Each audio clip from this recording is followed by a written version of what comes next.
Hello everyone, हम कर रहे थे इकोनॉमी की सीरीज जिसमें हमने प्लानिंग कमीशन डिस्कस किया था, उसके बाद नीति आयोग किया था। तो आज हम बात करेंगे फिनांस कमीशन के बारे में कि फिनांस कमीशन क्या होता है या फिर वित्त आयोग क्या होता है। तो शुरू करते हैं।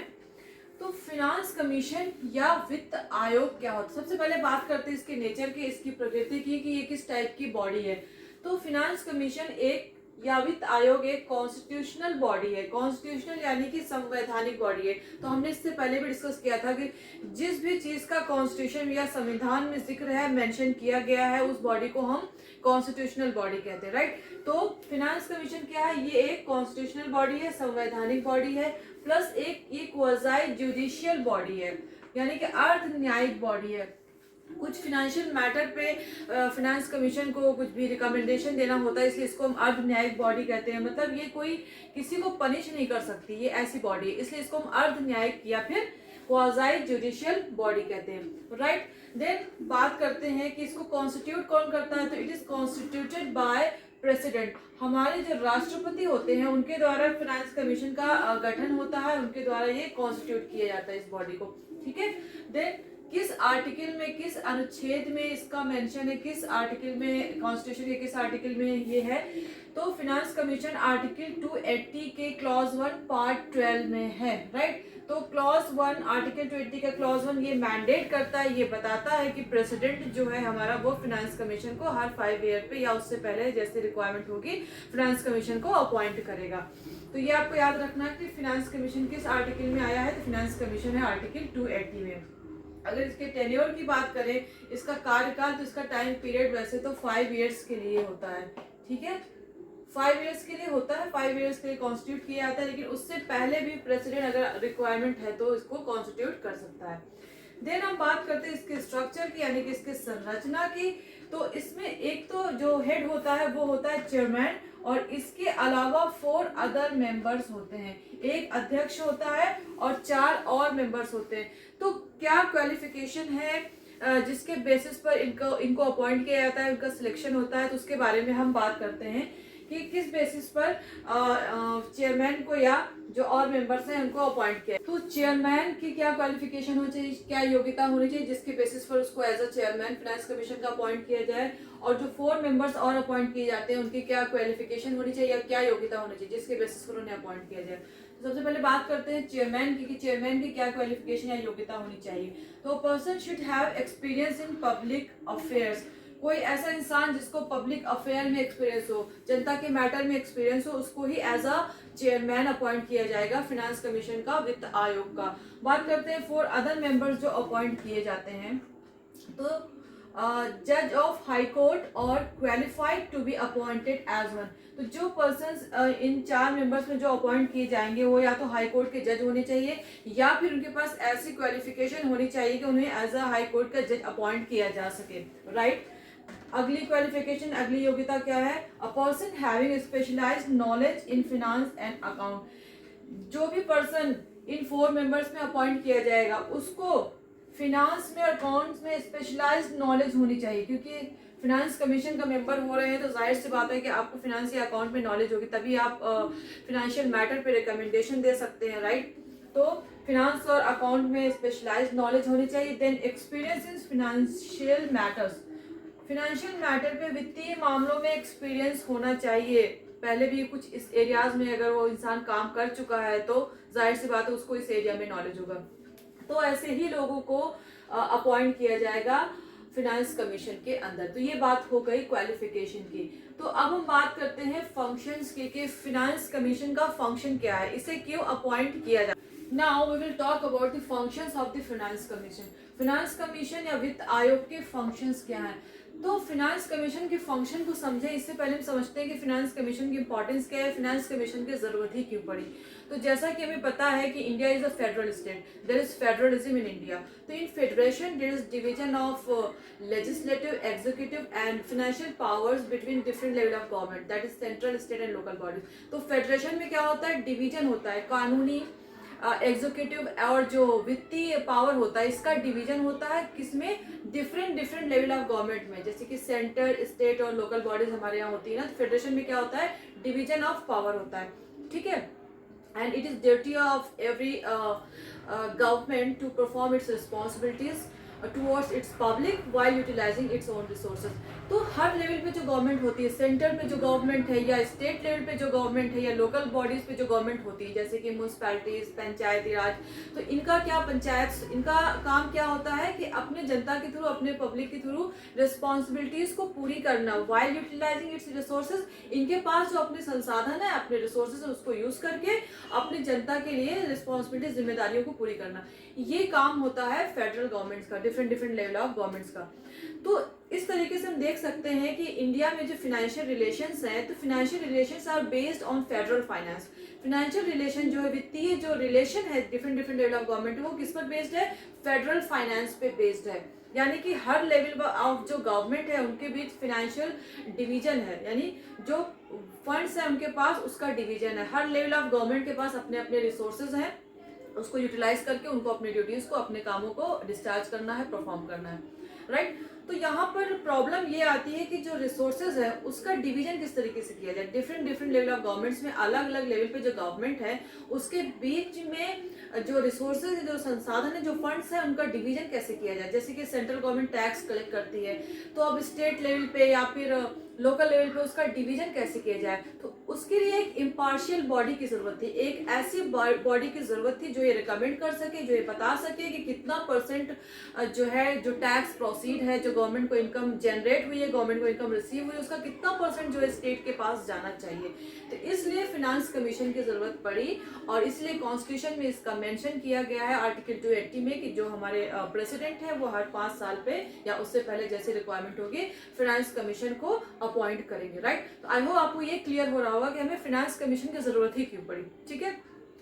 ना हम बात करते हैं फंक्शंस की कि क्या क्या फंक्शन है जो फिनांस कमीशन हमारा परफॉर्म करता है। तो पहला फंक्शन है टैक्स डिवोल्यूशन, यानी कि टैक्स जो कर आता है गवर्नमेंट के पास उसका बंटवारा करना, डिवीजन ऑफ टैक्स या फिर कर का बंटवारा।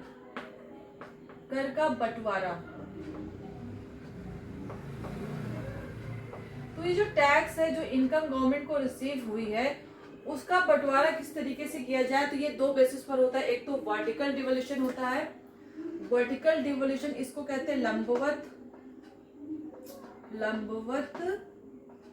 बंटवारा, राइट। और दूसरा होता है हॉरिजॉन्टल डिवोल्यूशन, क्षैतिज, हिंदी में बात करें तो ये है क्षैतिज बंटवारा, ठीक है। Vertical devolution and horizontal devolution. तो वर्टिकल डिवोल्यूशन क्या होता है? वर्टिकल डिवोल्यूशन यानी कि सेंटर के पास, सेंट्रल गवर्नमेंट पर जितना टैक्स आया है वो स्टेट गवर्नमेंट के पास जाएगा। सेंटर से जब स्टेट गवर्नमेंट के पास टैक्स का बंटवारा किया जाता है तो उसको हम कहते हैं वर्टिकल डिवोल्यूशन। फॉर एग्जांपल हमारे फाइनेंस कमीशन ने ये रिकमेंड किया कि टोटल टैक्स जो 100% टैक्स कलेक्शन हुआ है, इसका कितना परसेंट स्टेट्स के पास जाएगा। तो उन्होंने अगर रिकमेंड किया कि 42% स्टेट्स के पास जाएगा, ठीक है। तो इस 42% को जब स्टेट्स के पास डिवाइड करते, स्टेट्स को भेजते हैं सेंटर से, इसको हम कहते हैं वर्टिकल डिवोल्यूशन, ठीक है, वर्टिकल डिवोल्यूशन। तो यहाँ पर ये नहीं बताया जा रहा है किस स्टेट को कितना जाएगा, यहाँ पर सिर्फ बता दिया कि 42% स्टेट्स के पास जाएगा। अब किस स्टेट के पास कितना जाएगा ये कैसे होता है? ये होता है हॉरिजॉन्टल डिवोल्यूशन में, यानी कि हमारे स्टेट्स हैं यूपी, एमपी, पंजाब, हरियाणा, इस तरह से हमारे पास जो 28 स्टेट्स हैं, तो इन स्टेट्स के बीच में अब जो डिवीजन होगा टैक्सेस का उसको हम कहते हैं horizontal devolution, right, horizontal devolution. तो इसके कुछ बेसिस है जिसके बेसिस पर हॉरिजॉन्टल डिवोल्यूशन होता है, उसके बारे में हम बात करते हैं अभी। तो ये एक बात जान लीजिए कि जो भी टैक्स प्रोसीड होता है, जो भी इनकम होती है टैक्स के थ्रू सेंट्रल गवर्नमेंट की, वो स्टेट्स के पास जाती है। सिर्फ यूनियन टेरिटरीज को सेंट्रल गवर्नमेंट नहीं देता है ये रिसोर्सेस, क्योंकि यूनियन टेरिटरी तो खुद ही सेंट्रल गवर्नमेंट के अंडर में आती है, राइट। तो हॉरिजॉन्टल डिवोल्यूशन किस बेसिस पे होता है, इस बारे में बात करते हैं। तो हॉरिजॉन्टल डिवोल्यूशन यानी स्टेट्स के बीच में बंटवारा, टैक्स का बंटवारा किस तरीके से होता है। तो ये 5 बेसिस पे होता है। पहला है इनकम डिस्टेंस, दूसरा है पॉपुलेशन, तीसरा है एरिया, चौथा है फॉरेस्ट एंड इकोलॉजी एंड पांचवा है डेमोग्राफिक परफॉर्मेंस। तो बात करते हैं इनकम डिस्टेंस की।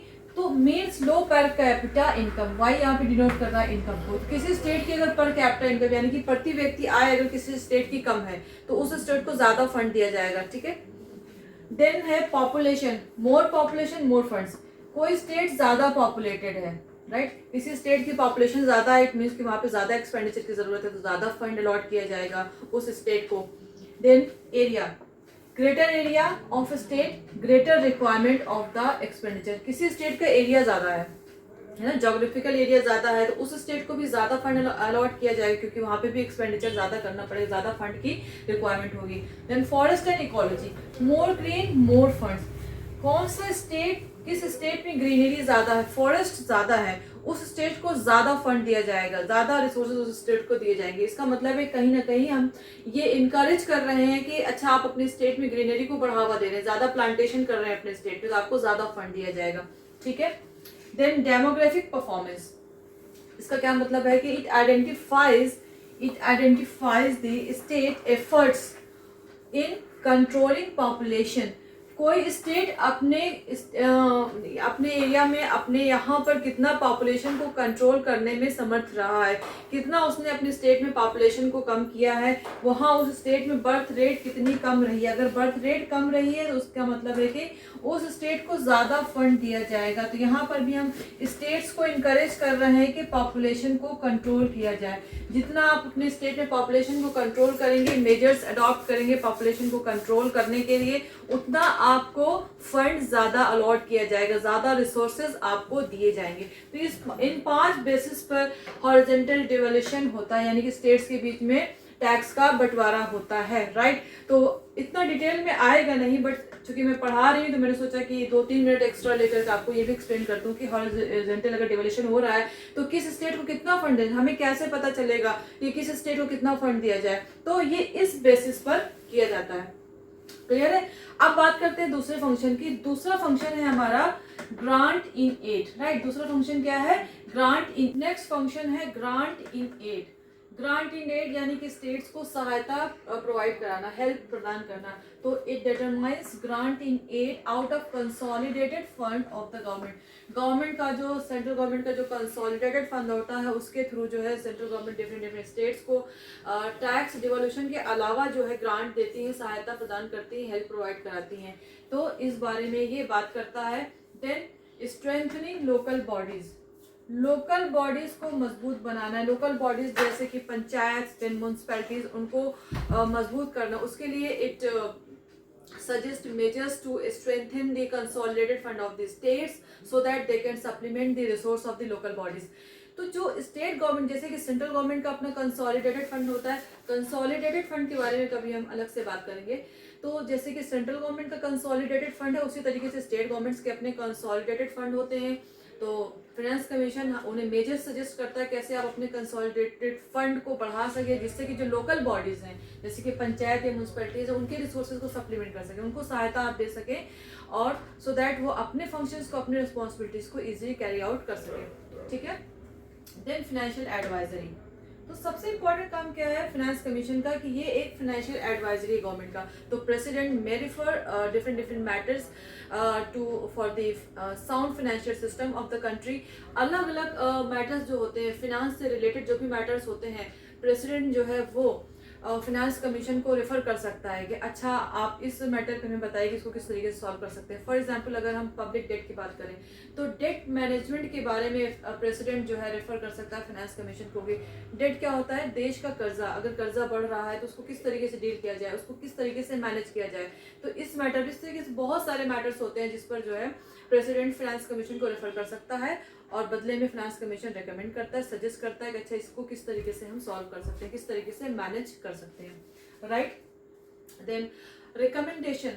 तो फाइनेंस कमीशन का काम क्या होता है, लास्ट में फाइनेंस कमीशन क्या करती है, रिकमेंड करती है, ठीक है। हर फाइनेंस कमीशन का अपना कुछ ना कुछ रिकमेंडेशन होता है। आप शुरू से देखेंगे फर्स्ट, सेकंड, थर्ड, जितने भी अभी तक टोटल 16 फाइनेंस कमीशन आए हैं, अपॉइंट किए गए हैं, तो इन सारे फाइनेंस कमीशन ने अपने कुछ ना कुछ रिकमेंडेशन दिए हैं, तो आप जा करके पढ़ सकते हैं। इतना डिटेल में आएगा नहीं, लेकिन अगर आप इफ यू आर इंटरेस्टेड आप उसको सर्च करके पढ़ सकते हैं। तो फाइनेंस कमीशन का काम होता है फाइनेंशियल मैटर पे रिकमेंड करना, ठीक है, गवर्नमेंट को रिकमेंड करना कि अच्छा हॉरिजॉन्टल डेवल्यूशन कितना होना चाहिए या फिर वर्टिकल डेवल्यूशन कितना होना चाहिए, यानी कि सेंटर से स्टेट को कितना टैक्स हमें डिस्ट्रीब्यूट करना चाहिए, इन सारे मैटर पे और अलग अलग डिफरेंट मैटर्स पे ग्रांट इन एड कितना जाना चाहिए। तो फाइनेंस कमीशन रिकमेंड करता है, अपनी रिकमेंडेशन देता है, अपनी रिपोर्ट जो है वो सबमिट करता है गवर्नमेंट को, ठीक है। तो अभी तक अगर हम टोटल बात करें, टोटल 16 फाइनेंस कमीशन अपॉइंट हुए हैं, 16 फाइनेंस कमीशन अभी तक अपॉइंट किए जा चुके हैं।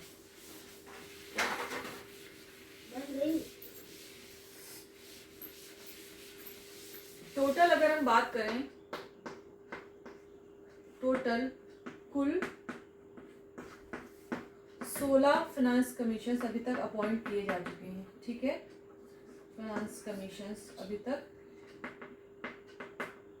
अपॉइंट किए जा चुके हैं, जिसमें सबसे पहले अगर फर्स्ट फाइनेंस कमीशन की बात करें तो वो थे केसी नियोगी, जिनका ताल्लुक नीति आयोग से भी है, केसी नियोगी।